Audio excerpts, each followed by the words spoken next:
Let's go. Let's go. I am so very grateful to be here this beautiful day. I don't know what's going on in Arizona. It's awful, weird weather. But yesterday, folks, yesterday was beautiful. It's crazy what clear skies and a little sunshine, like the impact it will have on our mind, body, spirit, the whole nine. Well, let's kick this off. Welcome to a muzzled chat. I gotta find a proper order in kicking things off here. I'm now resorting to the Zoom P4 audio controller versus StreamYard because StreamYard and all the settings and all the reverb that's taking place is freaking insane. I tell you, I'm no tech guru, but I'm doing my best to just, I can't let it disrupt the information we're trying to go over. It's far, far, far too important. Before you go anywhere, guys, we have the easiest solution I'm so excited to share with you. It couldn't get easier. So I got a little bit of notes I'm going to get through, and we're going to dive right into that solution. Then we're going to finish up that documentary. We played all the facts, all the data, all the information you need to really know what is going on up there. And it is crucial that we don't turn a blind eye. But just think for a second, folks. Irregardless, let's pull up a screen. Let's play this time lapse, okay? I know it's a controversial topic, and it shouldn't be. There's one side, and that's where we're trying to come into place. It's the same talking heads that told us safe and effective. It's the same ones that have lied to us time and time again that are taking that stance. And then there's a lot of us actually opening our eyes to what is really taking place. I kind of want to disassemble all that for a second. All of it. And while we play this in the background, kill that sound. This is just a time lapse, okay? What is undeniable is what is in fact taking place. Let's just sit down, whether it's a contrail or a chemtrail, for just a second and use our own critical thinking skills, whatever we have left, and just see in this very time lapse as to the actual impact our aircraft are in fact having on our, like, in our skies. Think for a second. We have smog and emission controls, standards for our vehicles down here on the ground. Could you imagine if we had any one of our vehicles was producing that level? We would cause accidents. We'd get pulled over. We'd be issued citations. It wouldn't be allowed. Environmentalists would be going wild. So let's not deny what we're actually seeing. There's an impact it's having in our skies. Look at the blanketing. This went from a clear blue sky. Look at this. And after all these jets, look how bad it gets. It's completely blanketing the sky, and it's due to the aircraft. That's undeniable. Now, there are thousands of time lapses I could have played for you today where it's having the same impact. This particular one I chose because this dates back to 2008. So there's nothing new about this information. Thank goodness for free speech platforms and being allowed, because this is a topic they have been censoring now for decades. And it's keeping us more so from acknowledging the real details as to what's going on. So let's just take that vehicle situation into deep consideration for just a second. There's no way we would be allowed for that to happen here. So irregardless as to what's taking place up there, let's just acknowledge what impact, like, it is having an impact. It is blanketing our skies. So irregardless whether it's a chemtrail or a contrail, whether they're spraying or not spraying, why don't we put bans in place and simply proper emission controls to where it isn't having that level of impact in our skies? Full stop. Period. Now, that being said, I don't know about you, but the other day I woke up and I was just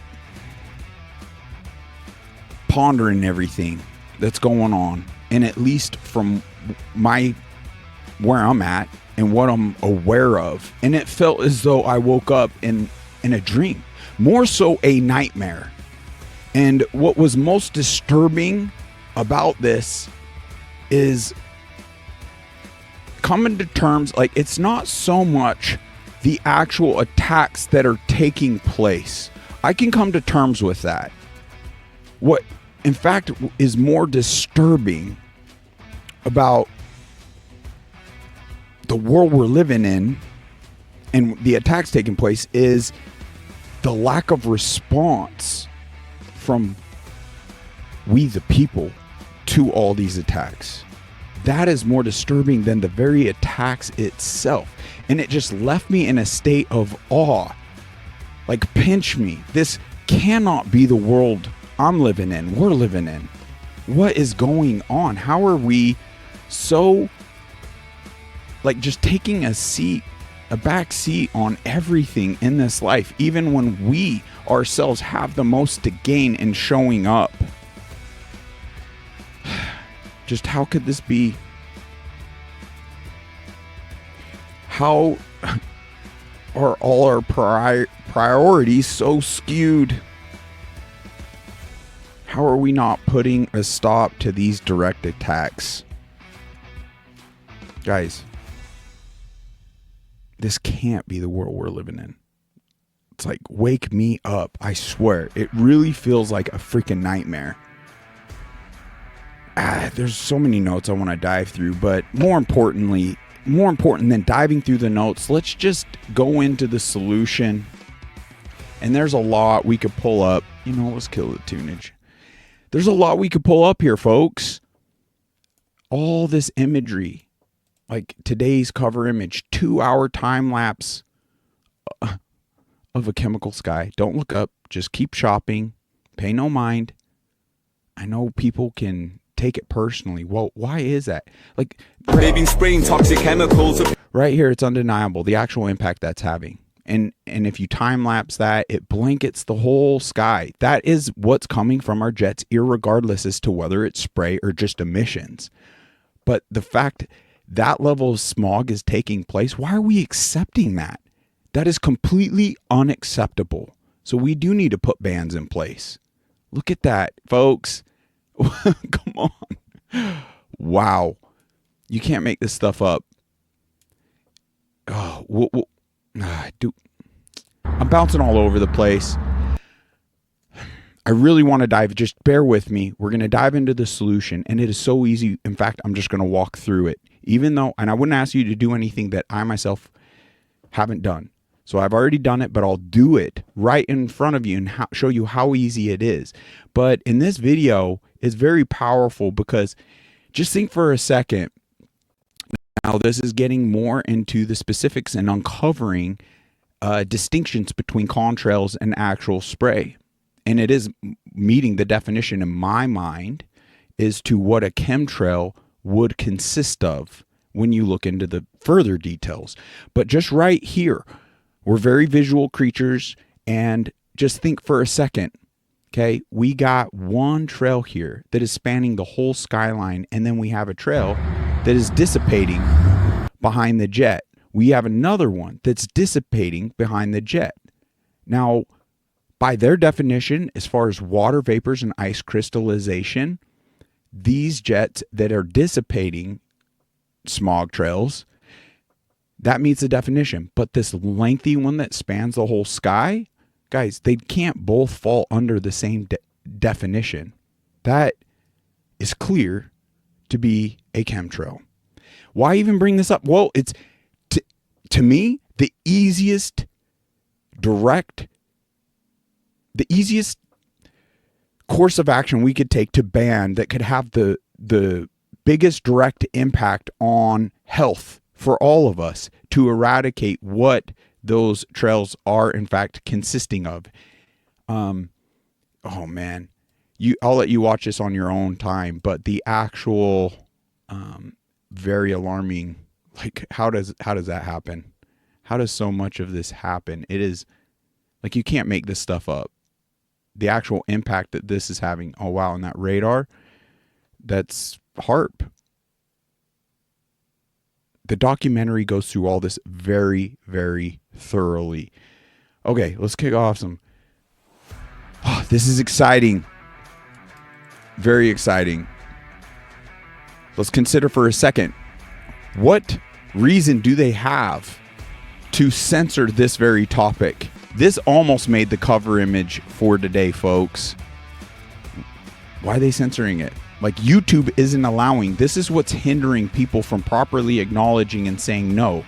I don't even care if it's chemtrail, contrail. I don't freaking care. I just want clean skies again. And if we have to start grounding aircraft, grounding planes, whatever it freaking takes, well, this is hindering all of that proper momentum we need to gain. So here's the solution. You could click on this very episode, the first link. You know, let's actually refresh this. Why not do this on this very episode? You know, let's actually refresh, hit pause. So all you do is scroll down. Let's break down the description. I forgot to even put kind of some titles here. Whatever, I'll leave it. I like it. It's right into the direct links that that I've shared and gonna be sharing in this very episode. And then the rest of all of this agita are affiliations, solutions through other means that I feel could help us, even health-wise, things of that nature. There's a section here that's just connecting with everything UNMUZZLED chat. And that's basically the gist of it. But if we click on this very first one on this episode or the previous episodes, you just need to find the zerogeoengineering.com link. Click that, and I feel it would be important to take action on USA, but also just to go here, go to your specific state. Let's go ahead and dive into this. It states, geoengineering methods released hazardous emissions into our atmosphere, including unnatural electromagnetic radiation pollution and other toxic agents like aluminum and sulfur dioxide, contributing to severe health problems that threaten people, especially children, birds, bees, wildlife, and all of nature. It's been proven. Now, all this documentation here is freaking amazing. And this has been done right here in Arizona, folks. And it shows aluminum levels, barium, strontium, sulfur, and they're all off the charts. It's completely unacceptable. I challenge you to just check out some of this, but at minimum, to just click on your state, click right here, send a letter to your representative, Action USA. I freaking love it. Send your representative this letter. And what I love is that they're actually building the data, because you could send this, it's already pre-built. And when you put in your zip code, they're going to be sending it to the representatives that it's important to on our behalf, but also creating the tally. If we took all this effort, it's great on an individual basis, but at the end of the day, our government, these supposed elected officials really aren't, let's be honest with ourselves, they're not answering to we the people. They're greatly being enriched in these positions, so they're more so catering to money and investors, or not even investors, but you get the whole drill, right? But let's quickly read through this, but it's so simple. You just simply put your name, your email, your zip code, additional comments. Let me actually pull up here, because I went ahead and copied what I stated earlier. Nothing extravagant, just kind of simple. Copy that, paste that in here, and you could put your own personal notes. I decided if this is not resolved immediately, we will be seeking proper accountability from all our representatives and promptly replacing them with God-fearing individuals that will take action. Time to put pen to paper and pass bans today. We the people are not your lab rats and will not put up with this any longer. Add your own additional comment, whatever you feel. But when you get to this point, you just hit simply send letter, boom. Your message has been sent. Thank you. It's all built out. It literally couldn't be easier. I am so grateful for these patriots, for these freaking warriors that put all this together for us.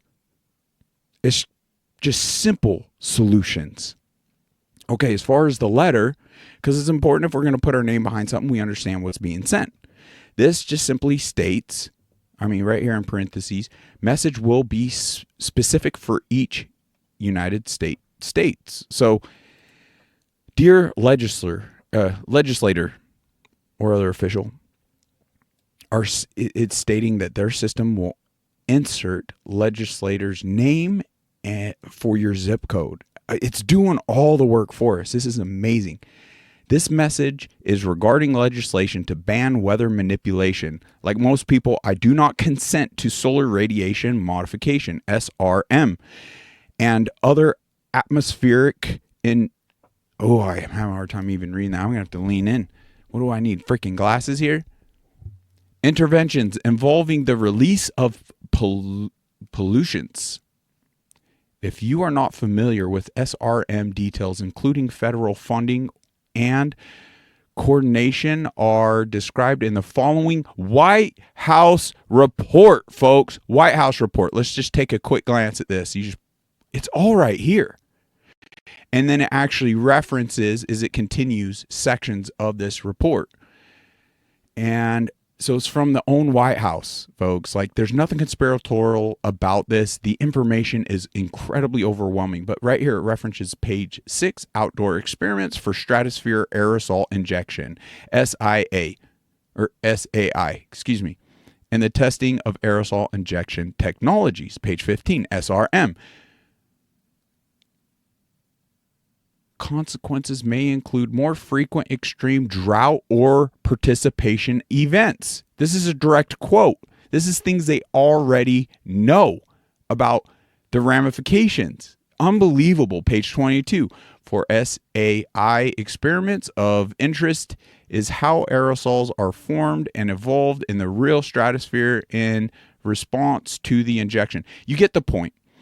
I'm a very slow read. I know I'm a painful read. So I just want to really show you how easy it is, and who wouldn't be in alignment with what it's stating right here. In 2024, lawmakers in 13 states introduced legislation to prohibit SRM activities, with Tennessee becoming the first state to pass legislation to ban geoengineering. Using you to take legislative, I can't even say words right now. See, my cognitive is impacted. My heart really goes out to anyone with Lyme, anyone with cancer, anyone with immune deficiencies, anything.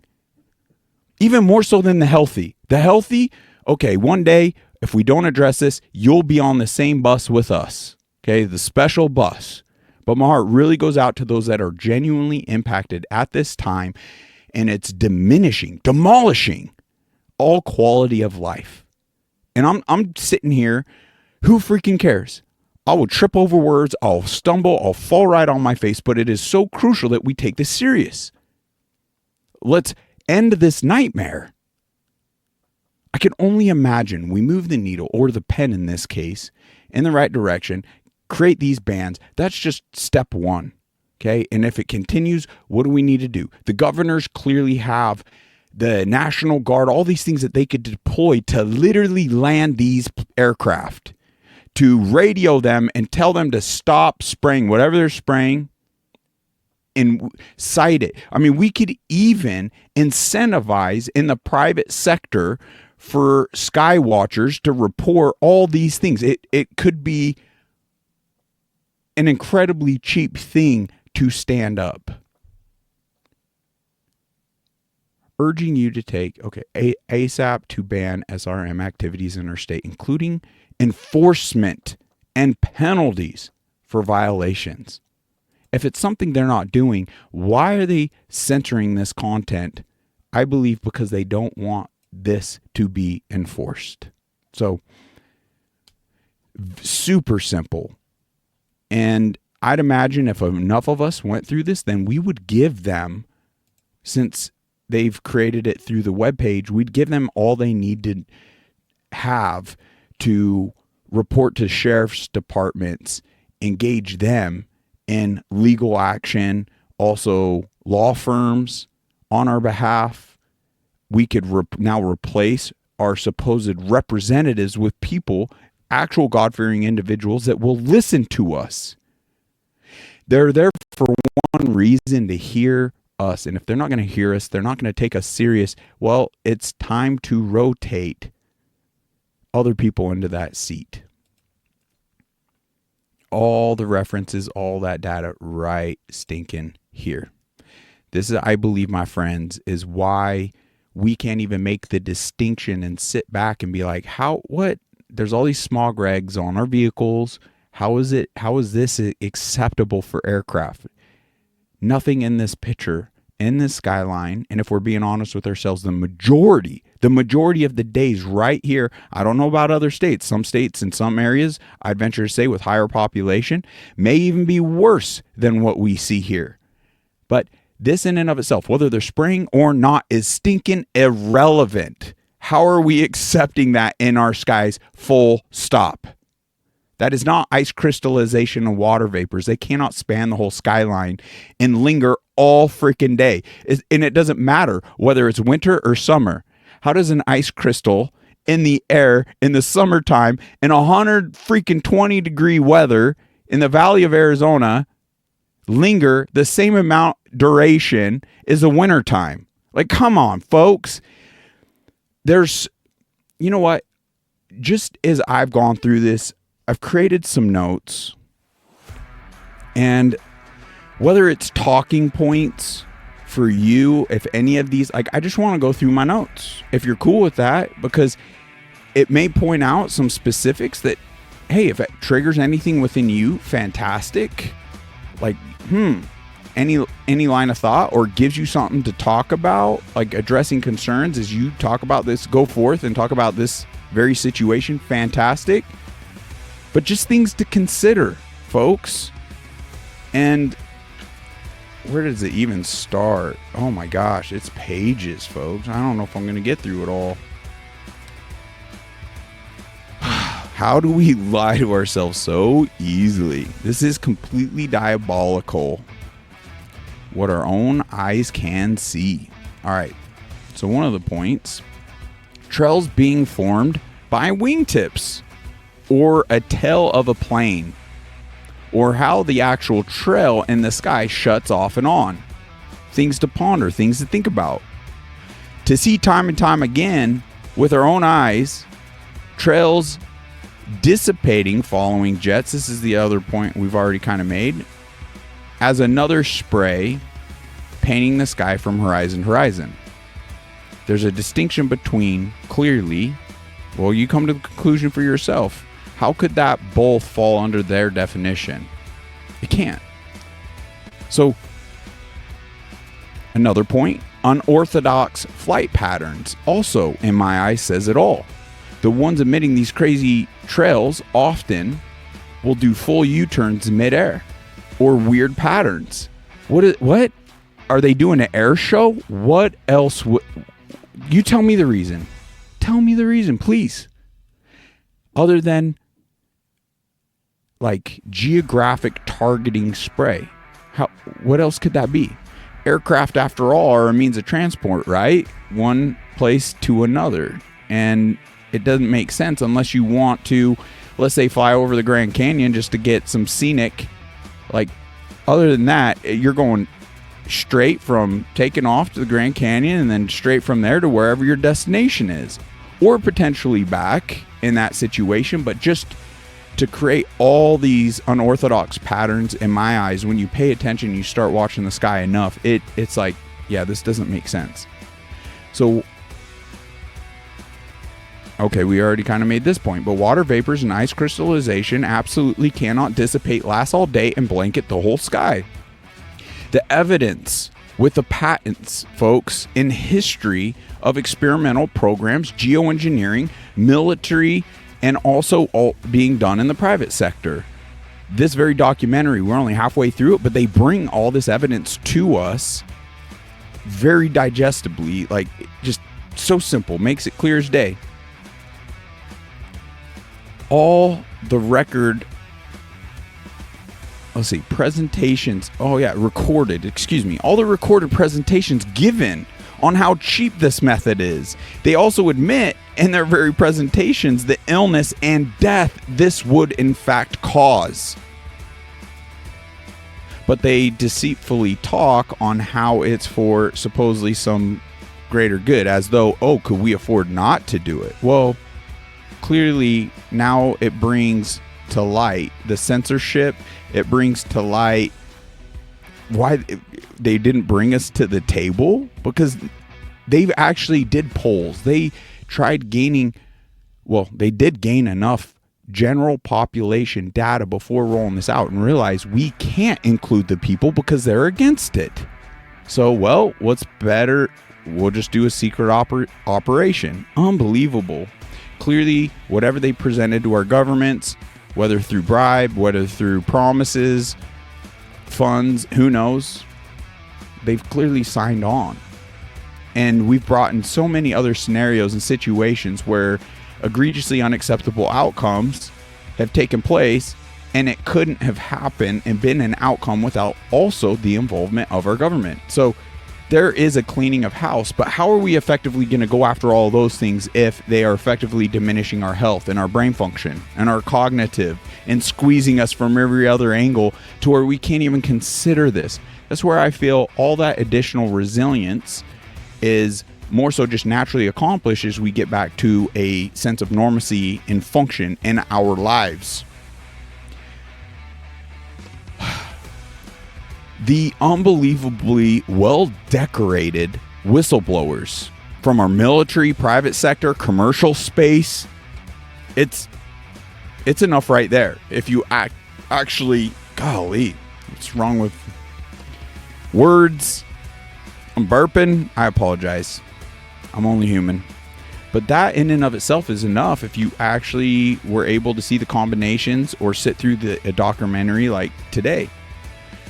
The simple fact that Tennessee has passed bills that ban chemtrail sprays in their state, and there's 11 other states now? I have 8 here, but in that last document, it must be updated, and it's got 11 states now that are fighting to pass similar bans. Also tells us everything we need to know right there. Yeah, the censorship fact. They would not be censoring and infringing on our First Amendment if they were not actually spraying. They would simply sit back and laugh. This 100% proves evil intent with all the secrecy. Our fight is not over. Even on this topic, we must gain full transparency from our world leaders from the bottom to the top. Why were we not brought to the table? If we do not entirely clean house, well, it was nice knowing all of you. This must have been a moment. We go through highs and lows as we absorb this information. I am trying my damnedest to help us, folks. Enough is enough. How many more must get sick or die? Would it be too late at that point? At what point is it too late? I do believe the sense of urgency on this one is absolutely paramount. It is crucial, and it's the easiest one I feel for us to take action on, just like we already provided with that webpage.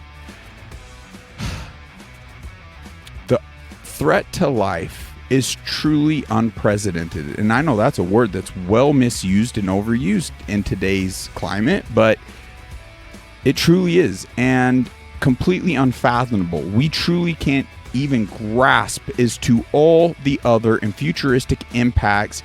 Even what has been done is going to continue to happen. Now, I do believe, like our bodies, God made us so resilient that this earth will rebound as soon as we stop with all this freaking shenanigans. So there is hope. There is light. This is not only toxifying our atmosphere and air we breathe, but the planet and animals and food we eat, the water we drink. All this gets brought up in the documentary, folks. It also impacts the healthy sun rays it takes for all life to flourish. At this point, I do not understand what the hang up for folks is. I truly don't. And then here's the analogy that we so often use. Would you allow a stranger to come into your home and poison your loved ones, your children right in front of you? Would you? Would you do anything? Would you just sit back? Someone literally entered your home, started poisoning your family. Like, none of us would. Well, we're allowing it. Now, technically, a person isn't walking into your home, but people are behind what's taking place, and it is getting into your home. So it impacts all of us. The insanity would to believe in the liars that are trying to censor all this, that have nothing to lose if they weren't doing it. Let people do all the bans they want because we're not doing it. But the only reason they're taking that action is because they've invested so deeply into this. They cannot allow the general pop, and that's why they're ramping it up, because the more momentum we've been gaining on this front. That's why I want to call out to Charlie Kirk, call out to all these other individuals that are really doing groundbreaking things on the awakening to all other aspects of life. But if you don't coincide and like bring in a same level of attention and addressing the very attacks you're triggering from these evildoers that you're exposing through these other means, well, it's kind of like they have a lethal hand and they're clearly playing it.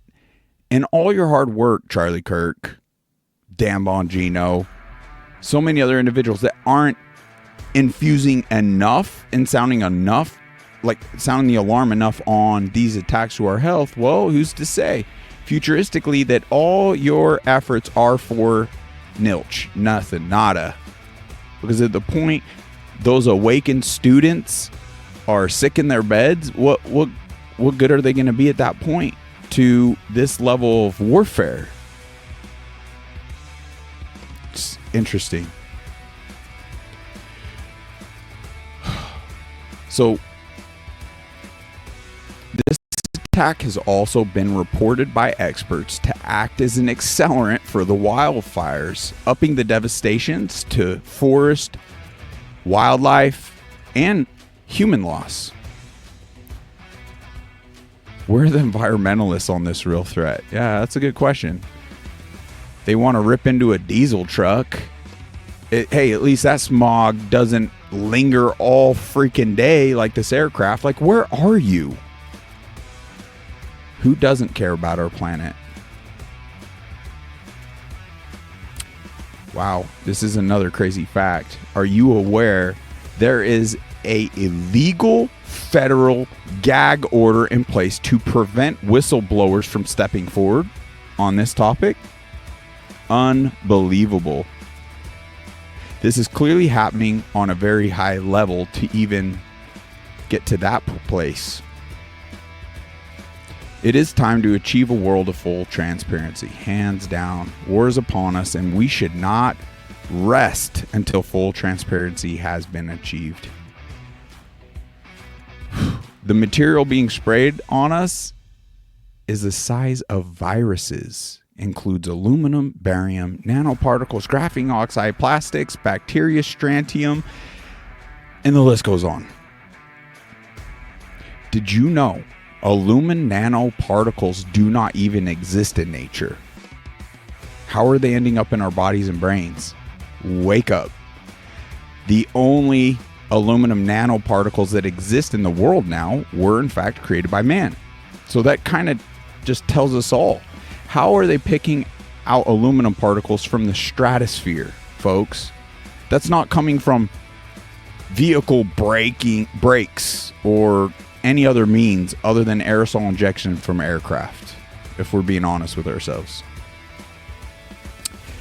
I guess if you want Alzheimer's or dementia and all these other negative health impacts in a compromised immune system, then simply do nothing. Continue, flip the channel. Just simply allow this to continue. There is no creature alive that uses aluminum to their benefit. No bacteria, no fungus, no cell. It's extremely deadly to all forms of life.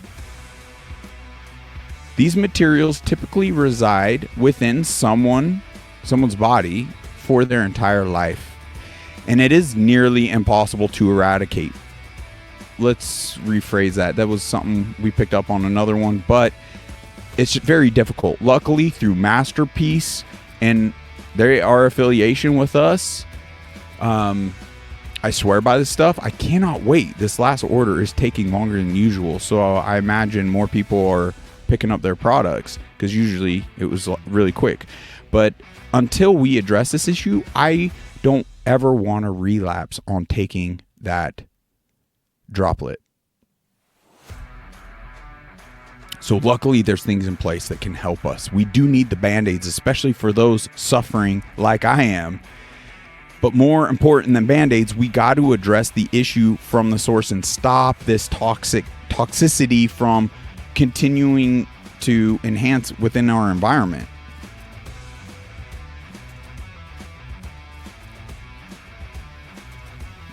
This might be a tough one for people to absorb, but I don't know. We'll skip it. People will take it too personal.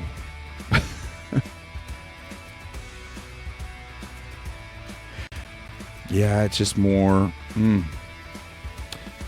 The water and oceans even end up with a fine layer of plastics that hinder Earth's natural cycles of even evaporating to provide proper humidity and rain and sustain plant life as it naturally needs. Once again, we cannot even fully grasp as to the impacts this is having. I don't want all this to be too daunting. Hey, these are just notes after all. I do know life on this planet is incredibly resilient, especially if we lean into our loving Creator. He's here to help us. Oh my gosh. We're going to skip past the notes. I still got 3 more pages. We're going to skip it. We're going to skip it. We're going to get into this episode. Let's listen to the experts instead of me sitting here tripping up over my own thoughts and words. Just let the struggle playing out before you ramp up the sense of urgency within you to address this before you end up in my shoes. This freaking sucks. No one should be fighting each day just to get onto their freaking feet. That is not normal. That doesn't exist in less polluted communities, even like tribes. Africa, all sorts of other places come to mind where suicide's not even a thing, depression's not even a thing, and we would list those, let's say, tribes in a state of poverty in comparison to what we have and the opportunities we have to run fresh water and sanitary systems and flushing toilets and such. Yet, yes, suicide's greatly a thing over here. So we gotta shift the pendulum.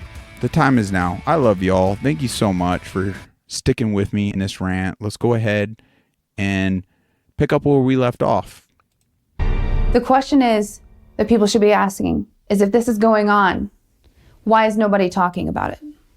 Under the security classifications that a program can have directed upon it, it can keep it in a narrow vein and keep transparency away totally. Absolutely. And the same can be with the contractors and subcontractors that work on the same program. That is to be expected. Any contractor that deals with a classified program will be as compartmentalized as the government program office is. That's the whole purpose. The ground rules are the same. In fact, you can't even bring that home and talk about it with your family or your friends or other work parties that are not also cleared on that specific program, whatever program that is. You only are told what you need to know. And so they assume that most people don't need to know anything, and the rest to only know a little bit, except the people who are pulling the strings. Many ask why environmental groups are not addressing the climate engineering issue. They appear to be more concerned about protecting their 501c3 nonprofit than they are about protecting the environment. Ignoring and obfuscating the truth about verifiable sources of damage to the environment is not protection. This is total betrayal. It's the same fraudulent behavior we see from every large corporation on the planet, towing the line for the power structure. As you see that image, I hate cutting off. he was making a great point. But as you see that image, could you freaking imagine if one of our vehicles was even putting out anything remotely? Like, that's unacceptable. Why are we accepting that?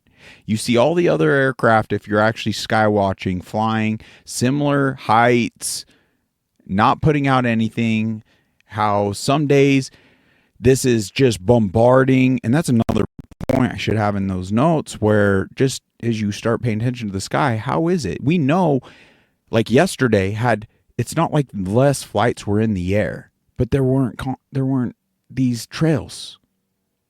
But the day before, so it comes in batches. It just shows a strategic spraying, while decimating the entire biosphere in the process.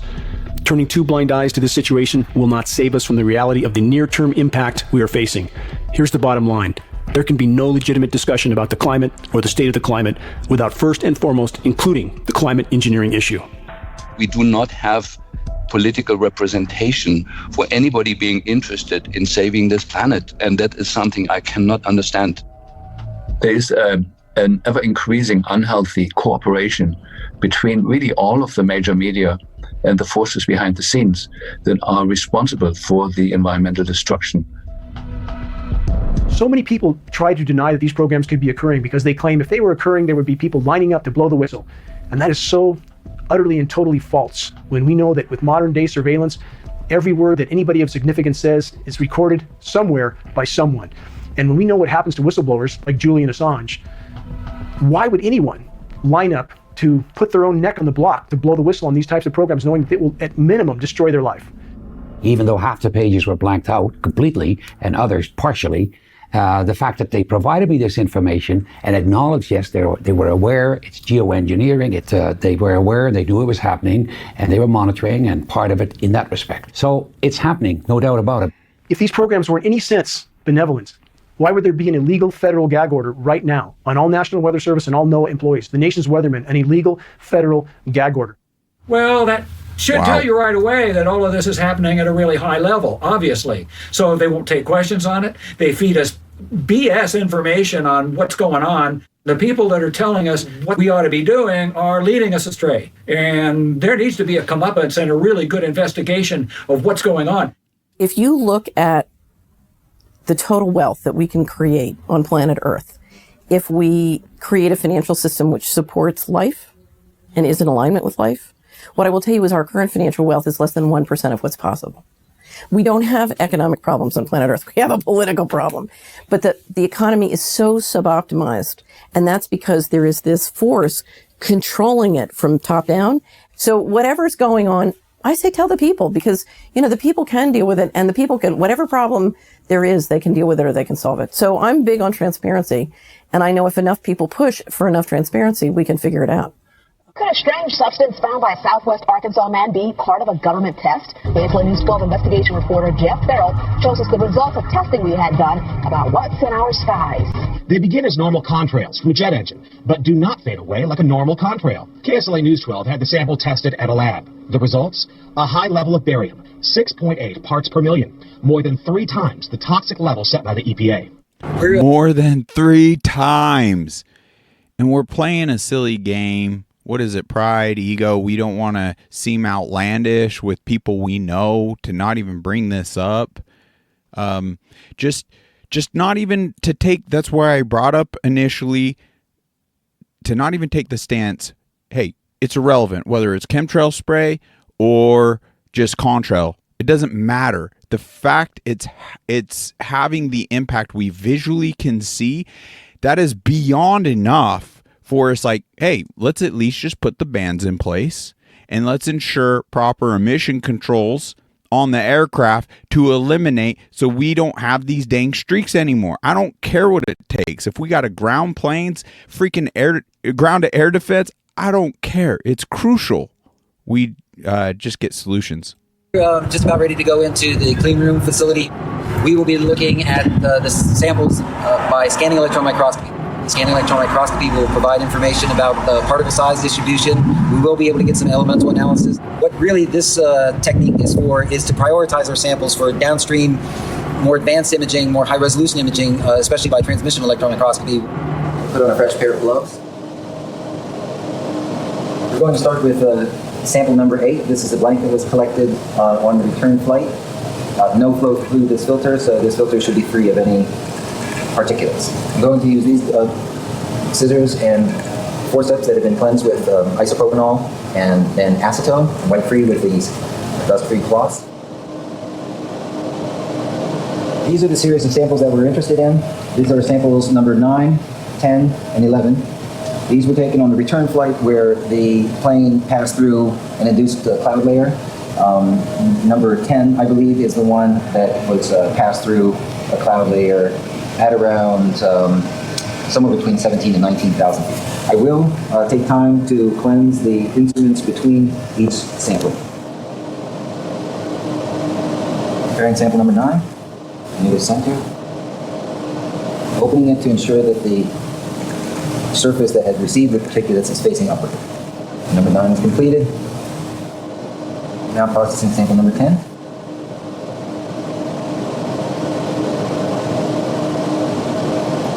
What a blessing that they've gone to these lengths. All the information's there. This blank sample was taken after the plane landed and 3 of the samples containing actual airflow particulates had been collected. So we have one prior to the mission and one at the conclusion of the mission. Prior to imaging, these samples are coated with a thin layer of platinum. Platinum helps to take the excess charge or electrons and drain them off to the snub. And now we'll do the samples where we pass through the cloud layer.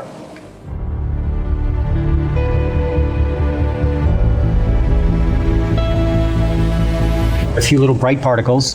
This particle here is probably the one that we'll do the most analysis on. So the general image that we're seeing now are the glass fibers from the glass fiber filter itself, and the bright particles, or bright areas that we see, are areas operating in the so-called backscatter mode of this microscope, collects electrons that are backscattered, especially from metal center compounds. But you can clearly see the lighter, darker contrasted areas there, suggesting that it's an aggregate. Mm-hmm.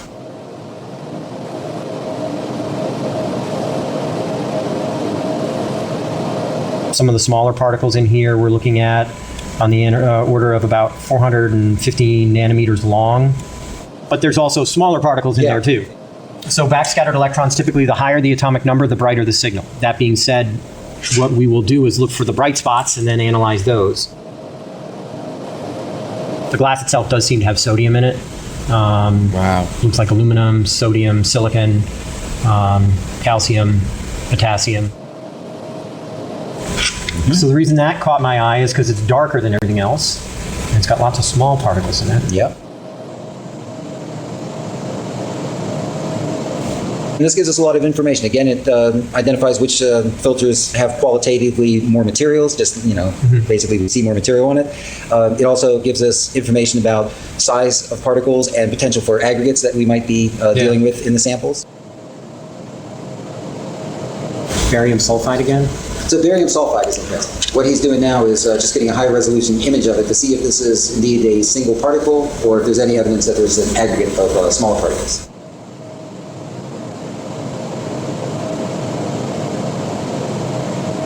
So really the big standout in this one seems to be iron. In this field we have one there, 2, 3, 4. Yeah. And I did analysis on all of them. They all seem to be pretty similar in composition. Yeah. Well, this is definitely made up of much smaller particles. Yeah. So this may be a clump of what you're looking for. And we just analyzed 3 different areas. This particle seems to be high in aluminum. It's a large flake, though. And this has some silver, too. Yeah, in terms of now the aluminum signatures that we're getting from the glass fibers themselves, this is much bigger. Much bigger. So look at that. Yeah, that's the aluminum. It's easily 3x the silicon. Yep. And I think the silicon and aluminum are pretty similar in the glass. So here, if you look at just the glass fiber, silicon is significantly taller than aluminum. So that particle there is mostly aluminum. Yeah. So measuring this one right here, this is below 70 nanometers. Right. Good. In the precipitation samples that we've seen in the past, the aluminum oxide particles that we've been seeing are on the order of 40 to 60 nanometers. So that's consistent with the size that we've seen from precipitation events. Again, these samples were collected directly from the air. Wow.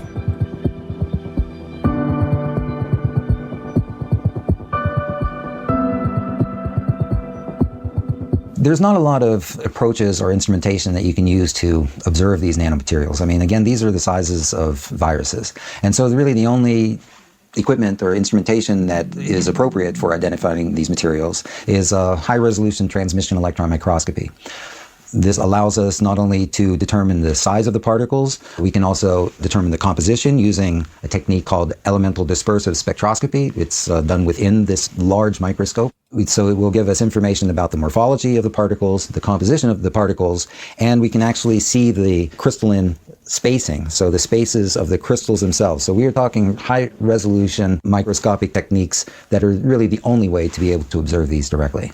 Morphology is important because the productions of these materials are really of a constrained size range, and we've seen this already in samples that we've analyzed from other sources. American Element produces lots of these nanomaterials, and you can actually purchase them online. The size distribution of these engineered particles are quite homogeneous. What we get? It's like it was aluminum. Now, what I've done is tell it to calibrate to the aluminum peak. So now what it's doing is going through each of its process times and each of its gain values and calibrating. Oh man, I can tell you this much. What I'm seeing right now is far superior to the last time I ran that operation. So you see you got two calciums, right? Yeah. All right.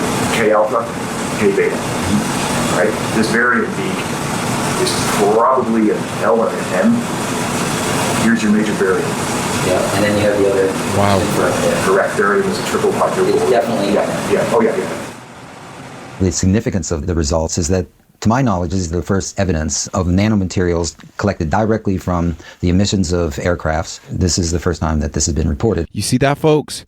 They're in a special aircraft. They're doing these air samples, clean everything. They went through it all. If you haven't seen the first half, they go through the beginning, and there's all this other crucial information they inject into this amazing film. But this is coming from like our stratosphere way up there. Folks, jet engines burn clean. They're not putting aluminum, barium, strontium, nanoparticles, plastics, bacteria up in, like, without it intentionally being sprayed. Okay?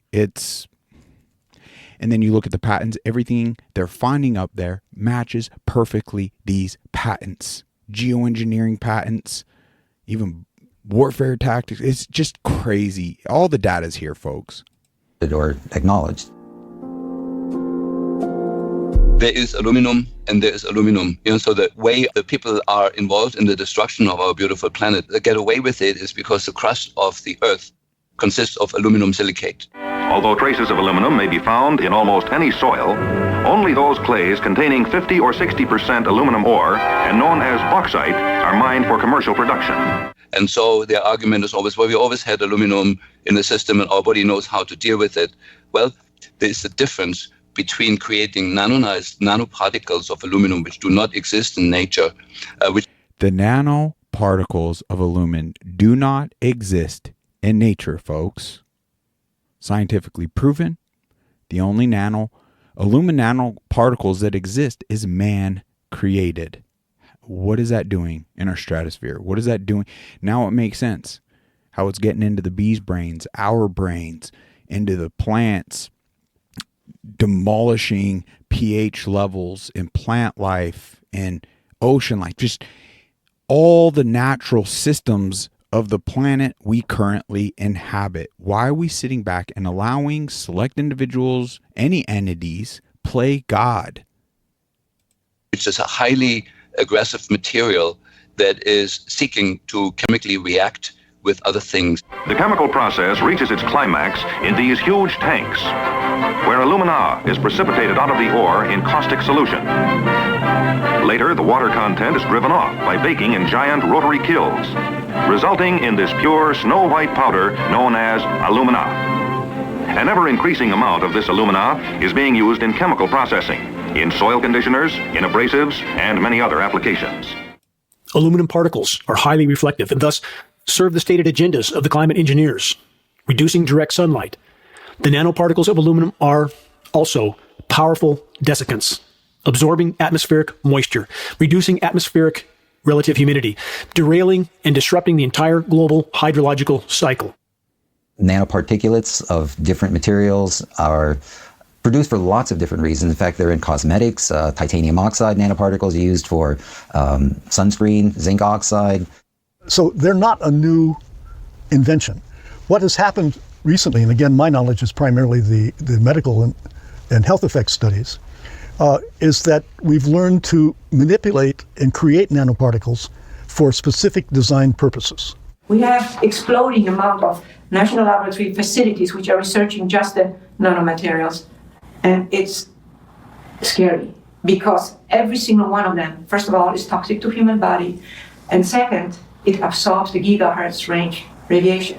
Every single nanoparticle absorbs gigahertz radiation. Nanoparticle has nothing to do with the original material where it stems from. So aluminum in nanoform, you can literally explode it. It can be ignited at much, much lower temperature. In this form, another unusual property of aluminum appears. Suspended in a paint vehicle, the powdered particles float to the surface and form a continuous layer of aluminum over the area being covered. This aluminum shield provides protection from weather and reflects light and heat almost as effectively as a solid sheet of aluminum. Aluminum is one of the two metals, iron and aluminum, that exist in a 3+ state. Each plus means lacking an electron. And so aluminum salts are the most electron deficient metal, and with that highly, highly reactive to the proteins inside our cells, which are loaded with electrons. And so aluminum makes very, very strong bonds with the proteins in our cell, which means a protein that has incorporated aluminum becomes a dysfunctional protein that no longer works. We have about 200,000 working proteins in the body. That's what creates your testosterone. That's what creates your insulin. Yeah, that's all made by intracellular proteins. And those get contaminated with the aluminum and become highly dysfunctional. Just, wow. Think about it. They've already admitted in their presentations how cheap this is, in the tunes of billions, by the way. The same pharmaceutical companies that have lobbied, no other industry's been successful in this regard, by the way, and it is corrupt as hell. Lobby our government, gain immunity for a product, aka the childhood vaccine schedule. Think about it. More than likely, that could be the bridge, the industry that is tapping into this, knowing the outcomes, maybe even the funders, okay, to do all this under fighting climate change, global warming, a total freaking hoax. It's actually proven in this very documentary, it's causing more climate change, it's causing more warming, totally unnatural weather patterns. But this tactic on the tail end to the pharmaceutical could be so enriching that how are they not involved? No creature has ever been found to utilize aluminum. No creature. There is no creature, no virus, no bacteria, no fungus, nothing that thrives on aluminum. It's deadly to all life on Earth. Wow. In national defense, as in many other fields, aluminum is everywhere. In the air, on the ground, and on the sea. Versatile aluminum serves our fighting men. And this is the thing about the constituents used in geoengineering, is they are similar to items that are going in ground operations. So whether you're sanding aircraft parts that contain strontium chromate, changing brake pads, working around barium, bending aluminum metals for different aircraft parts, this could all be explained as to their exposures. But the question is, those that don't work in those areas that are showing these symptoms, where's it coming from? think in the next couple of hours we'll see that actually open up a bit before the clouds start to return a bit. It's the high cloudiness we're being sprayed up from the north. There's more upstream, though, for us later on this afternoon into this evening. We've been dealing a lot with some military activity in terms of chaff anyway, and that's something that I experienced for the first time yesterday. That was a whole lot of fun. And that's where the military just basically dumps some of the tiny particles of plastic or metal mylar into the atmosphere. Now, when you see this kind of a pattern like this, What? you can rest assured there's something going on. They're actually little bitty magnetic and little bitty strips of, whether it's aluminum. Then you see these bands of very distinct cloud cover moving into the region. That is not rain, that is not snow. Believe it or not, military aircraft flying through the region is dropping chaff. Small bits of aluminum, sometimes it's made of plastic or even metallicized paper products, but it's used as an anti-radar issue, and obviously they're up there practicing. Now, they won't confirm that, but I was in the Marine Corps for many years, and I'll tell you right now, that's what it is. So we conducted the analyses of these nanomaterials and conclusively confirmed that there were aluminum oxide, barium sulfate nanoparticles in the samples that we took on the East Coast on that second flight. For my mind, that would be sufficient, but I'm also was quite interested in, well, what's going on the West Coast? Are these similar types of results can be collected in various regions? I was really thankful to be part of a third sampling mission. We flew from near San Diego up to the Bay Area and back on one of these days where, again, there was clear evidence of patterned skies being induced by the emissions of aircrafts. In this sampling mission, there was a couple of different things. One is that we used a Learjet. It's a pressurized cabin, for one thing. We can get to higher altitudes. It's much quicker. And we used instrumentation that was appropriate for smaller particulates. We had instruments to monitor the air quality in real time. We had 2 particle meters on board, one that measured PM 2.5, so that would be relatively large particles that we're normally concerned about, these respirable particles that get into our lungs. But we also had on board a particle meter that went down to 20 nanometers. So that meter, combined with the larger particle meter, gave us a full assessment of materials ranging from 20 nanometers up to 2.5 microns. Our filters that we used were 0.1 micron, so that's 100 nanometer pore size. That would capture many more of the nanomaterials that were being released. What we're breathing in pressurized cabins is actually air from the outside. It's being taken in front of the engines. Some of the airstream goes into the engine to feed the combustion process, and then bleed air then off of that is taken directly from the outside, pressurized, and then is used to pressurize the cabin. And we could sample it right from the vents. So we had a sampling wand that we could hold up to the vent, and the sampling wand was sampling for the ultrafine particles. We sampled through one of these confluent layers, and as we passed through that layer, the larger particle meter basically read just ambient air within the cabin. With regard to the nanoparticle meter, there was clear evidence that there were smaller particles at significant numbers present within that layer. Wow.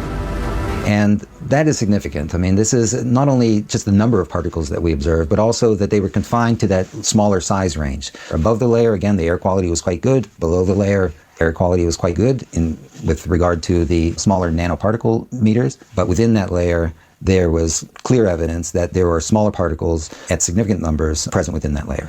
It has significance because this emerging condition known as aerotoxic syndrome, where airline attendants, pilots, people are becoming allergic to their own aircrafts. There really hasn't been identified any known cause of this phenomenon, but nanoparticles of that type can cause things like allergic reactions, these same symptoms that are being experienced by all of these people in the airline industry now. The data that we collected using the particle meter is already convincing in terms of there are nanoparticles that are present within that induced layer. What is needed now is a larger contribution from a broader community of scientists, health workers. However, that takes time. And in my opinion, we don't have that kind of time. These materials reside in our children for their entire life, however long or short that might be. So we don't really have time to say, oh, more research is needed, although it is needed, but not at the same time as we continue to disperse these materials and affect our human population. Well said. We must get the bans in place. In the east and in the west, large forest land areas have been sprayed to kill destructive insects. This work by airplanes is significant. It has an indirect effect on all Americans. Here's one to keep track of over here. Notice it didn't have anything coming out of it. Yeah, he just turned on. Just turned on his spray. Jeez. With commercial airlines, you're not going to get this kind of converging intersection, even though they're at different altitudes. But the important thing to consider, there's not a natural cloud in the sky. Everything in the sky is an aerosol out of the back of an aircraft. Yeah. Anybody who says that can't affect the weather is simply ignoring logic and reality. Wow. My rock climber's mentality says you have to face reality. You just have to face reality. Or if you don't, you could end up at the bottom of a cliff because gravity will take you there. When I see El Capitan over there looming in the distance, and I think about the times, I feel what this place has given me is so much as a human being to experience life. You can't not care. You have to care about it. You can't not care. You can't not care. That is not human. That's a human who's been conditioned to no longer be a human being. With all the spray that's been put up in our atmosphere, it apparently has come down, and it's affecting the environment. You see all the trees that are dead and in the process of dying right now flashing out. You can see the really brown ones that have just flashed out with the needle still on them. And it's progressing throughout the whole hillside. Even on the top slope, if you look to the back slope up there, I mean, they're flashing out everywhere. That's right. You don't have any kind of uniform green. You have just various colors of dead and dying. That's all you have. What a thought that we're standing here at this point in history dealing with this madness. Maybe 2 years from now, we won't even be able to stand here. It's been proven this is happening throughout this country and around the world. This is supposed to be Yosemite, a national treasure, World Heritage Site. You want to take a picture? What are you going to see? Climate engineering operations are saturating our atmosphere with light scattering particles that alters the light spectrum that reaches the surface of the planet. This in turn affects photosynthesis. The sunlight that is going through this layer piggybacks the frequency of those toxins. When you're exposed to the sun, when there is that gray halo between you and the sunlight burns and it feels very, very unpleasant, and you end up feeling miserable at the end of the day. Yep. Whereas when the sun goes through a clear blue sky, you may get a sunburn if you stay there too long, but it's a pleasant warmth that you're getting. We've been told that the ozone layer is recovering, but that's a blatant lie. That's a cover-up. We're being bombarded with very dangerous levels of UV radiation, not just UVA and UVB, but UVC, the last spectrum of UV radiation before X-ray. So if we have 10.5 milliwatts per centimeter squared and we subtract the UVA, which I believe was 4.3 milliwatts per centimeter squared, we end up with about 60% of the total incoming UV is UVB, and that's simply off the charts. It is well known and understood in the science community that climate engineering operations would damage the ozone layer. But because the science community is betraying the human race and the entire web of life, they're not admitting that these operations have long since been deployed and are destroying the ozone layer. And when people feel how intense the sun feels on their skin, it is not their imagination. Extreme UV radiation is killing plankton. Plankton populations globally are plummeting. At this point in time, plankton is the single largest oxygen producer on the planet. No plankton, no people. Climate engineering from every conceivable direction is pounding the nails into our collective coffins. In order to try to understand what was going on with the bombardment of nanoparticles, I decided to test lichens. Now, environmentally, lichens only get their nutrients and energy from the air and from rain. I tested and found that the most common element found was aluminum. There are a number of things that happen with aluminum saturation. And rather than acidic, it creates a basic formula in the soil which favors some plants and destroys others. In root systems, it can have a significant impact on their absorption and nutrient uptake. The pH of the rain is 10 times more alkaline than it used to. The pH of the soil is 10 times more alkaline than it used to. For acid soils, they've gone neutral. It hasn't gone much past neutral, but it's still 10 times more alkaline than it should be. The soil has been the most destructive entity on the planet. We know that the soil contains tens of thousands of different species of microbes, bacteria, fungi, helminths, viruses, that are absolutely essential for the soil to produce food that actually nurtures us. A lot of work has been done on tobacco and wheat and rye grasses, that germination of seeds in the presence of nanomaterials, of aluminum oxide, for instance, significantly stunts root growth and leads to a plant that has been compromised. Most of the oxygen that's being produced by our planet is produced by things like trees and algae and cyanobacteria. All of these life forms are negatively impacted by exposure to nanoparticles of aluminum oxide and other nanomaterials. You see smaller plants in front with the very discolored leaves. That's fungal infection. As the bioavailable metals are killing soil microbes, changing soil pHs, changing forest soil compositions, it has a horrific domino effect. Whole specimens, mature specimens of manzanita flash out stone dead black from fungal infection. In the geoengineering mix. That's what's happening to all my citrus, my pine trees right here on the property. These are nanoplastic particles that spiked with aluminum, with titanium, with strontium. Basically, the oceans are covered with a sheet of plastic. The oceans can no longer evaporate the water that the atmosphere needs to keep the earth blue and green like it used to be. The algae in the ocean depend on a lot of sunlight in order to produce oxygen. And they can't do their job anymore because they're not getting the light they need. In the last 2 or 3 years, ever-increasing articles about nanoplastics appearing in chicken, in fruit, in vegetables, and also in our human body. Every animal that we eat now is full of these nanoplastic particles. And these are certainly not animals that have swum in the ocean. These are land-based animals. They've never eaten a plastic bag. Wow. And yet they're accumulating these nanoparticles. And the only possible source of that is the air that they breathe. At this late hour on our planet, when we most need alternative forms of energy, climate engineering is dramatically diminishing all three primary forms of alternative energy. Climate engineering is disrupting the hydrological cycle, i.e. the rain cycle, causing protracted droughts all over the world, which is dramatically reducing hydropower production. Climate engineering, by its very description, solar radiation management to block the sun, greatly diminishes solar power output all over the world. Climate engineering also reduces wind power because it reduces convection. Atmospheric layers of reflective particles reduce convection, which in turn reduces wind, which reduces evaporation, again decreasing potential power output for all other forms of energy. Wow. Many are absolutely overwhelmed when they are introduced to the climate engineering issue. They try to convince themselves that our government would never do this to us. Right. But such a conclusion doesn't hold up to available data. All official air testing agencies generally test for 10 microns, 2.5 microns at best. Atmospheric testing has proven that climate engineering aerosols are unimaginably smaller, in the 20 to 100 nanometer range. The smaller the particle, the more deadly it is to inhale. Available science studies prove that human hearts and human brains now have not just millions, but billions of nanoparticles lodged in them. Most know that bee colonies are collapsing. What most don't know is that insect populations in general are also collapsing all over the world. Bees are dying of symptoms resembling Alzheimer's and dementia in human beings because they're packed full of aluminum. Why aren't the beekeepers acknowledging this? Why isn't this fact a headline all over the globe? Right. To suit our convenience, we clear other large areas of natural light in order to build towns and cities. Our homes, stores, and factories, clustered closely together, are easy marks continually tempting invasion by the insect enemies. Our only answer is to wage constant battle with the bugs. This must be intelligent, organized, well-planned warfare. We must fight our insect enemies with every weapon our imagination and science can devise. Chemical warfare is quick death to our enemies, whether used on a small scale or on a large scale. Vast areas can be treated in a short time, an outstanding advantage in our warfare against the insects. What's it like for an insect to be poisoned by a crop dusting aircraft? Don't we all know?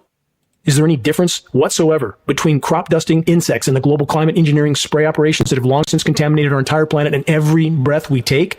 How can we avoid this? Answer, we can't. Right. You can make very high quality, and do this in just a jet in a very simple way, make high quality aluminum particles just by spraying aluminum vapor out, which oxidizes. The implementation decisions will be risk to risk decisions. The risk of doing it against the risk of not doing it. It's very good to have research on new applications of technology that are beneficial, but it should be balanced at the same time it's developed with the study of the adverse effects, if there are any. Right. Now, as it happens, the Air Force conducted a study starting in 1993. It was called In Vitro Toxicity of Aluminum Nanoparticles in Rat Alveolar Macrophages. That's a real fancy way of saying testing the effect of aluminum nanoparticles on the white blood cells in the little air sacs in your lung, the alveoli. And what they found in this 8-year study was that these particles, when you're exposed to them long enough, it suppresses the ability of your white blood cells to defend you from airborne infections coming into your lungs. And so essentially by breathing this material in, your immune system is dramatically suppressed. If we can't breathe, if we can't inhale without sucking up highly toxic, bioavailable, bioaccumulative particulates that lodge in our systems like a plaque, elements like aluminum, barium, strontium, elements that are highly toxic in and of themselves, but when combined become exponentially more toxic. 70% of nanoparticles that are already within us are introduced to our systems through just respiration. So we breathe them into our nose, the ethmoidal sinuses then collect them, they can migrate to our frontal lobe through the olfactory nerve, and there they can generate reactive oxygen species and cause brain damages of different type. Everything we know at present suggests that generation of reactive oxygen species is the cause of aging, cause of almost every disease that we know. Certainly dementia, but other diseases as well. A lot of the nanoparticles, not all of them, but a lot of them have metal ions. Metal ions are potent generators of reactive oxygen species. When you have nanoparticles in the body, they are small enough so they go everywhere. there's no barrier to them in any part of the body. They cross the blood-brain barrier, they cross cell membranes. They're even more reactive or can be more damaging than virus particles. We have natural defenses against viruses. We have no natural defenses against nanomaterials. And again, they never leave our system. They don't die. They're not cleared. We don't produce antibodies against them. So we are exposing humanity to a class of materials that will continue to damage biological tissue for the lifetime of that organism. The Japanese developed a blood washing method called apheresis that was used for reducing cholesterol and fats from the blood. And then a brilliant German toxicologist came along and modified this procedure where he could not only wash out the blood, but also the plasma from the connective tissue, which is a much deeper look into the system. The entire blood volume and plasma volume is put through a filter system several times and filters out anything that's toxic. And with this method, it's the first time you can actually measure body burden, or how much is in the entire body. And as it turns out, nanonized aluminum is by a factor of roughly 100 times, 94 to 120 times more prevalent than any other toxin, nanonized aluminum. And we know that we absorb aluminum very poorly by eating it. That cannot be the possible route how we get toxic. The only way that we can get these high levels of aluminum is through inhalation or through injection. This was a big wake-up call. To let the evolvement of a program impact my grandchildren, even my children, not necessarily the immediate years for myself, is a very personal concern to know how it will flow down through the elements of the family. And here we are acting as though we're not personally impacted. The simple fact, thousands aren't absorbing this information, thousands aren't flocking to it, is the very essence of waking up into a nightmare. I can come to terms with these levels of attack. Like what's causing the disconnect, even biblically, especially even for Christians, on being willing to acknowledge evil is here. There's demonic, there's spiritual, and the implications, like what evil is capable of when good men do nothing. So the sheer impact, more so than what tactics evil is rolling out, is not really the burden of everything. It's the lack of response I'm seeing out of everyone. The fact this isn't trending enough, that we're literally so dumbed down. We're like entertainment value, cat videos, even toxic things are more so at the top than our own health, our own function. Really says it all. I have moments, I'm just a defected individual like we all are, but with the lack of traction we're gaining, literally puts me in a place like, throw my hands up. Well, but I can't even afford to do that. So with my current state, and I care far more for you all, my loved ones, I can't just sit back and allow this to continue. It's simple pen to paper. We'll be going over the solution. It's never been easier than what we were able to uncover. Literally less than 2 minutes. I mean, if you just mash through it, it'd be like 1 minute of your time to actually email state officials. They do all the work for us on a webpage. I cannot wait to share that again. I often find that those who question actions of the government often don't want to get involved until it directly affects them. If you look up into the sky, this is directly affecting you. Yes. If you have a family, your children, your wife, Yes. your husband, your extended family members, your animals, this is directly affecting all of us. How can so many claim that governments and militaries around the world would not spray chemical and biological agents on populations when there are literally hundreds of historically documented cases of such operations occurring in recent decades?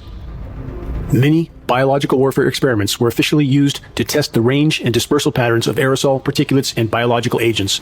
In the United States alone, by 1977, 239 open-air biological tests had been conducted over unknowing U.S. populations.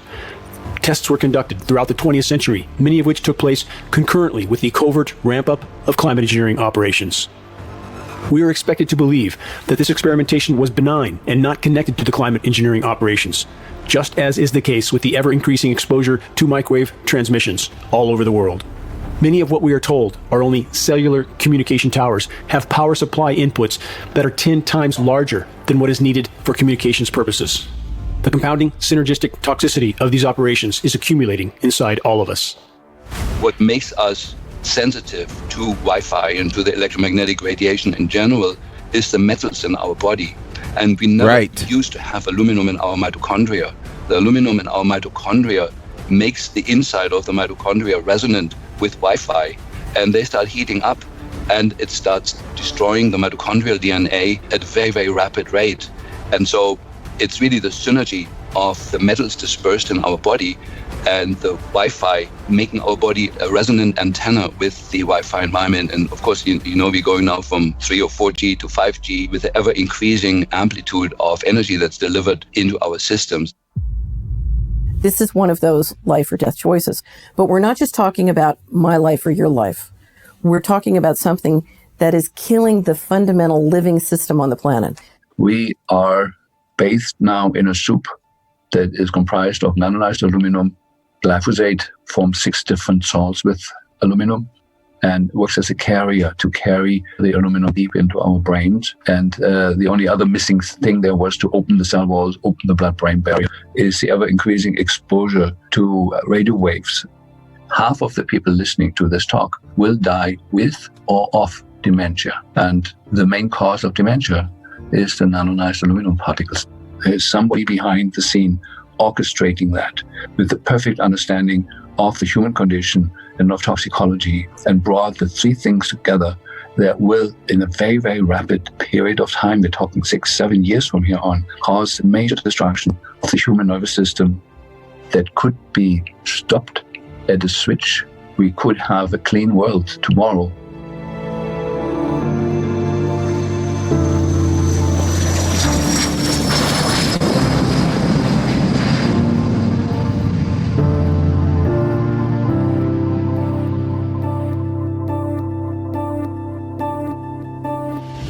We need to come together for all of humanity to address this issue. And I think that the only way to do that at this point is a legal approach and to present all evidence on both sides, the evidence that we are collecting as independent scientists and the evidence that already exists in those laboratories where these materials are produced and deployed. Colleagues of mine, they don't really accept this yet.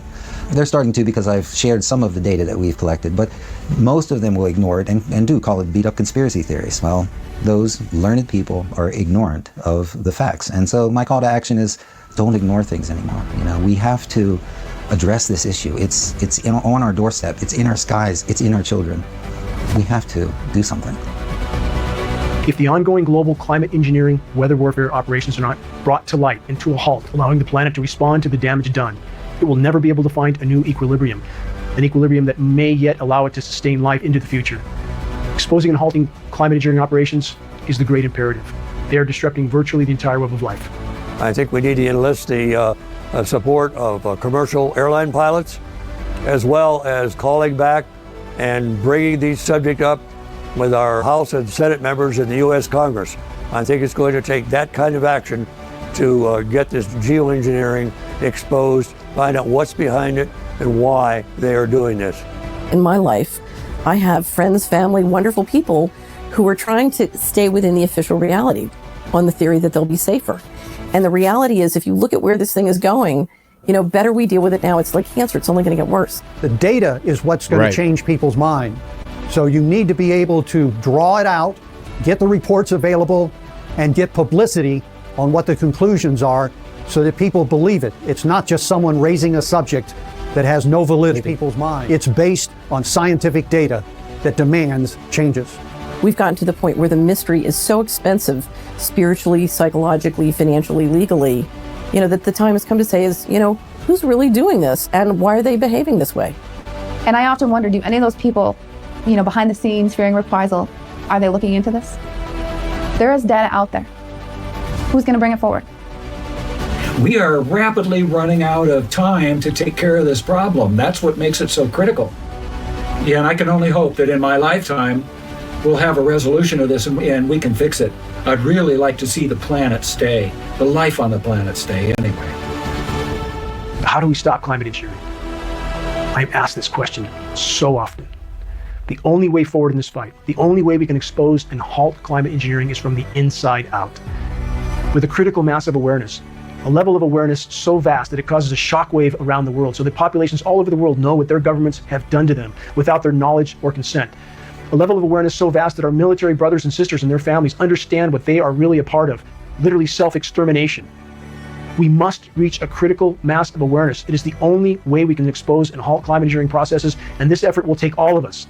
You cannot change anything when you are dead.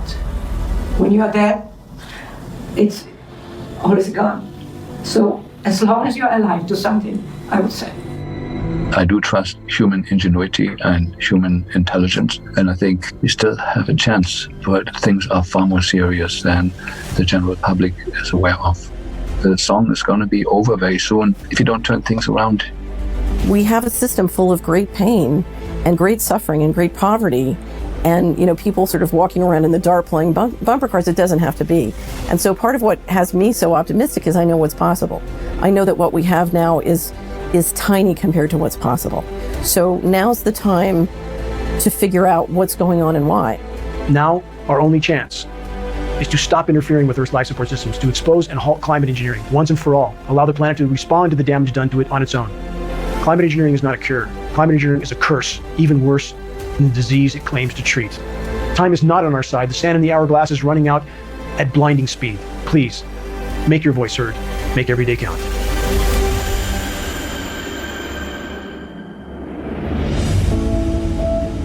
Please forgive me if I ran for a moment on the memories from my former life, my life before the last 20 years of my desperate attempt to sound the alarm.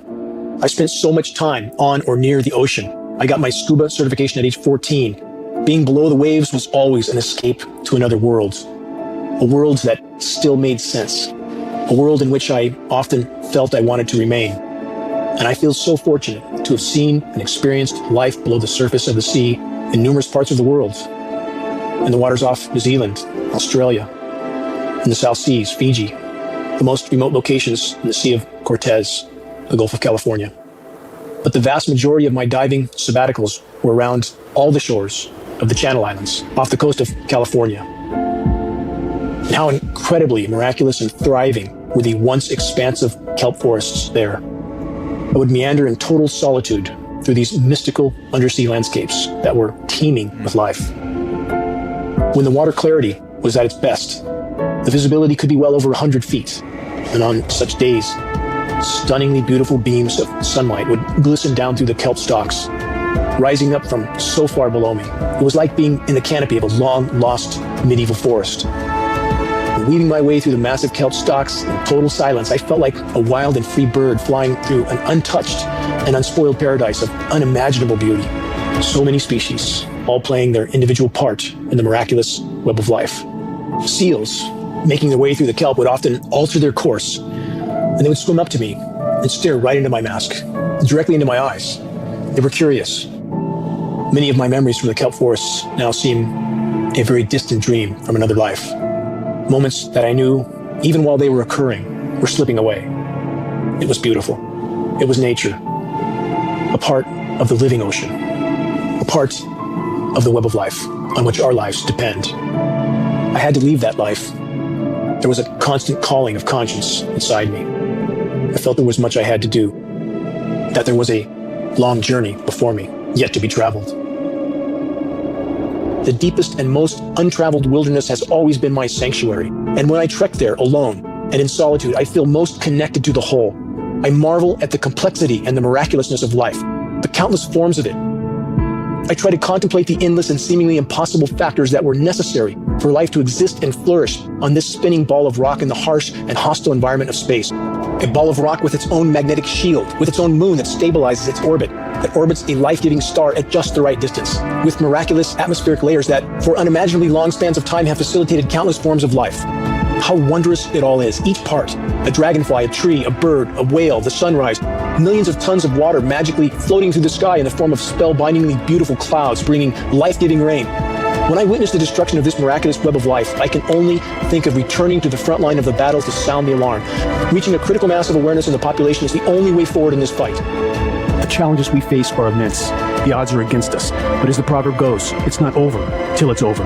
Any one of us could be the final pebble that triggers the landslide of awakening.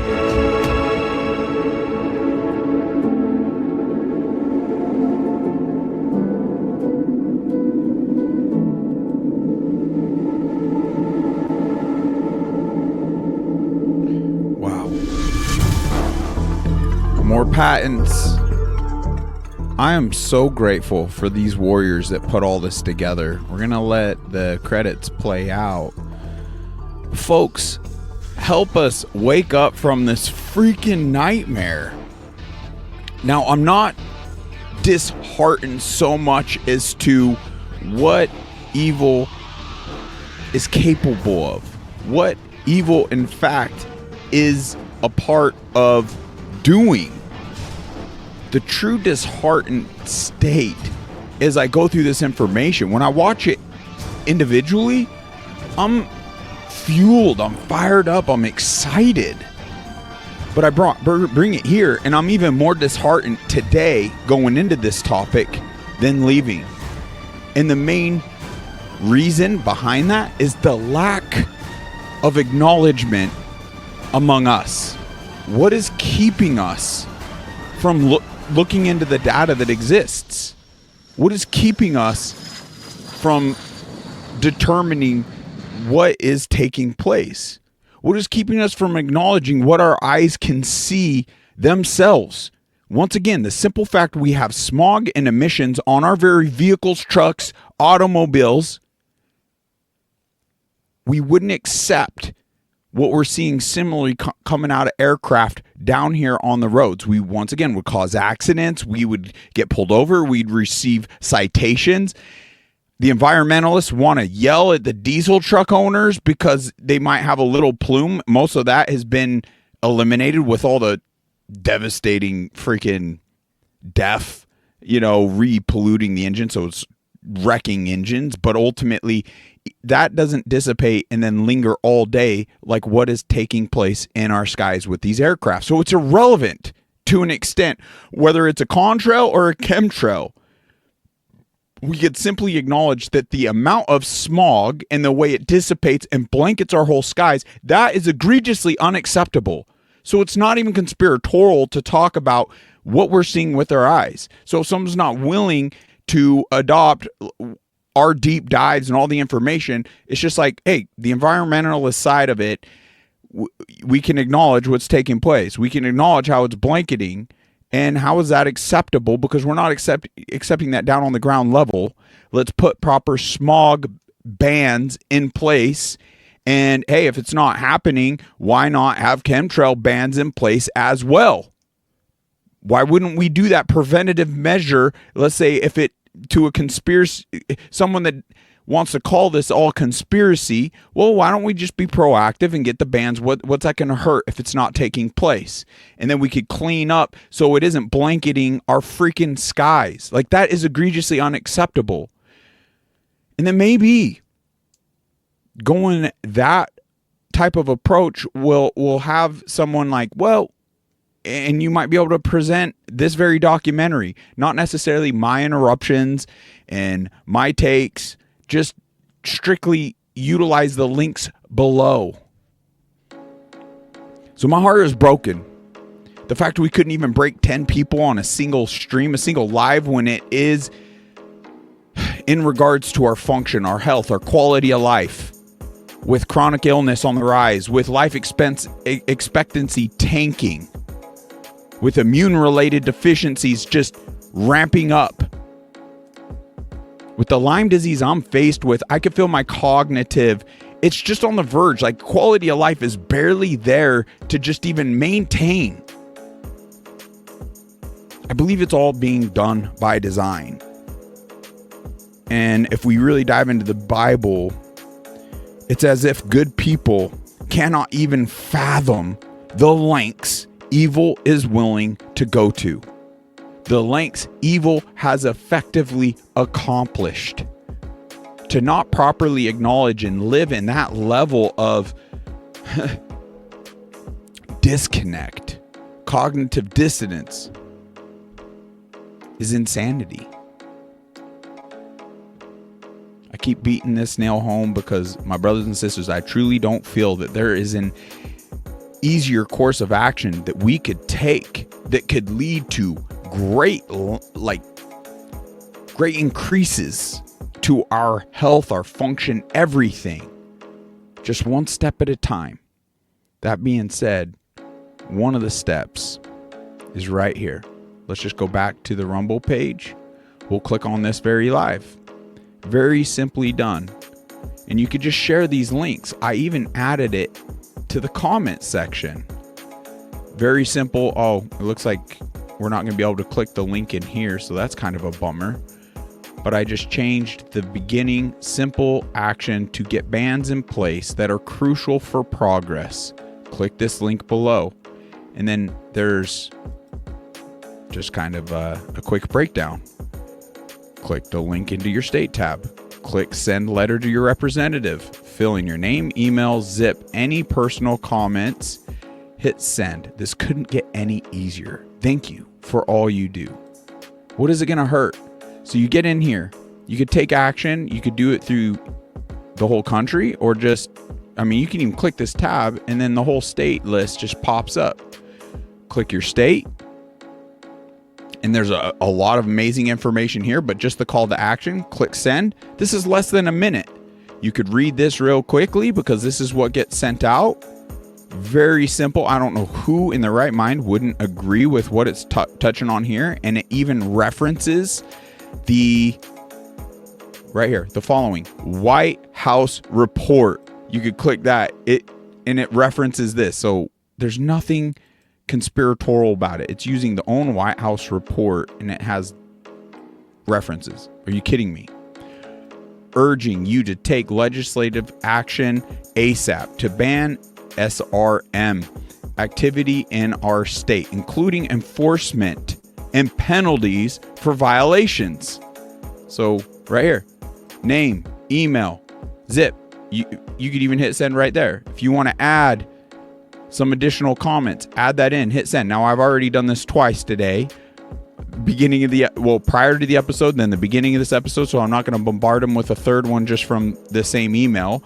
I might even change my email to my, my spam email, and then another personal email, and give them more meat to the bones of what they've created. And I believe in doing this, not only is it getting sent out to our local officials, but it's creating a registry for the individuals that stood up this site. Now they could take legal action if enough of us send out through here. Couldn't be more simple. Please, I'm pleading with you all to take this step, but also sit down and consider other paths that would be more impactful. I will drop what I'm doing here. If I could be more impactful in other realms, I'm here. I just want to see a day of more health. So this is an easy one. Then let's clean up our water. Then let's keep that momentum going and get back to a life of normalcy. Damn it. Life is hard enough on its own terms. With the debilitation, health issues, everything we're experiencing. Are you freaking kidding me? I love y'all. I need to lean into God.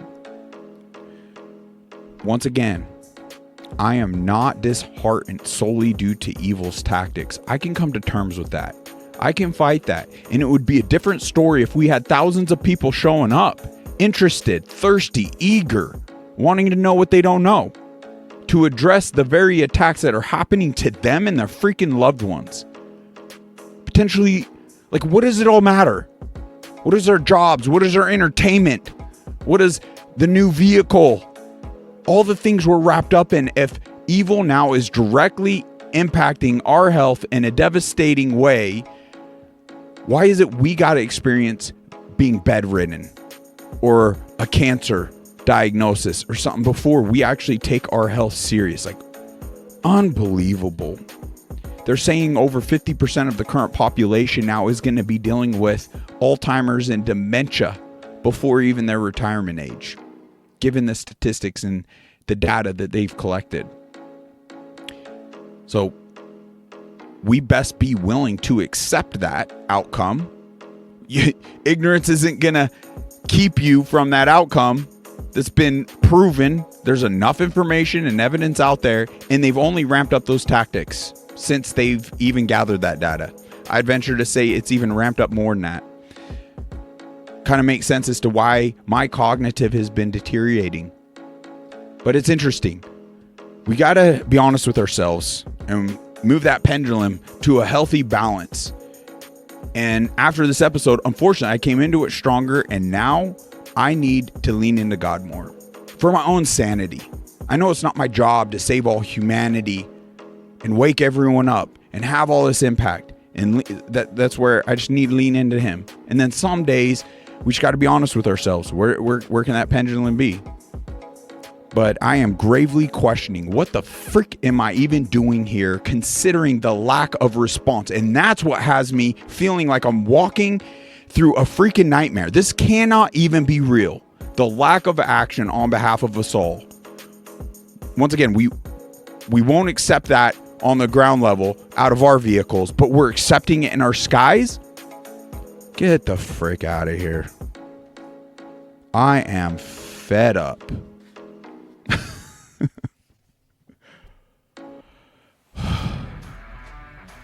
Jesus is calling, let's answer. January 7th. It is impossible to praise or thank me too much. As it is written, I inhabit the praises of my people. Sometimes our adoration is a spontaneous overflow of joy in response to that radiant beauty or rich blessing. At other times, your praise is more a discipline and measured, an act of your will. I dwell equally in both types of praise. Thankfulness also is a royal road to draw near me. A thankful heart has plenty room for me.